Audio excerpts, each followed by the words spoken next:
ఈరోజు ఇంకొక సర్వే ఉంది, ఏంటి తెలుసా? హస్బెండ్ అండ్ వైఫ్ ఫోటోగ్రఫీ పెట్టుకుని సెక్స్ చేస్తారంట. ఎందుకు? లేకపోతే ఆ రోజుగా ఉండదంట, ఫీలింగ్ ఉండదంట, ఇద్దరికి ఒకరికొకరు ఎమోషన్ ఉండదంట, రోబోటిక్ లాగా ఉంటుందంట. అసలు మొట్టాడంట ఆయనకి సెక్స్ చూడాలి, ఫోటోగ్రఫీ చూడాలంట, ఫీలింగ్ రావాలంట. అంటే ఇంకొక స్త్రీని డిస్ప్లే చూసుకుంటూ, ఇంకొక స్త్రీ మీద ఆశ పెట్టుకుంటూ, ఇంకొక స్త్రీతో పాపం చేస్తున్నానని భార్యతో చేస్తాడంట. ఇసి Bible talks about body sin, soul sin, that is emotional sin, and then spiritual sin.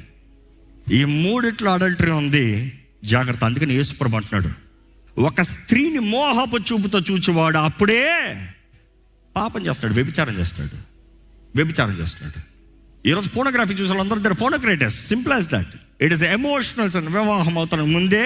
చూసి ఫోటోగ్రఫీ ఇండస్ట్రీలో నుండి మారిన అనేక మంది పోర్న్ స్టార్స్ చెప్తారు, this photography is all fantasy, it is just imaginations, it is just fake, it has nothing to do with real sex.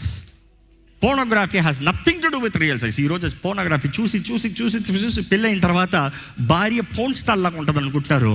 నా మంది అప్పుడు ఏంటిది తన సరిలేదు, లేదు షీఈ్ రైట్. నువ్వు ఊహించుకుంది తప్పు, నువ్వు చూసింది తప్పు, నువ్వు అలవాటు చేసుకుంది తప్పు. సేమ్ అమ్మ భర్తలతో కూడా porn stars are just fake, surgical fake.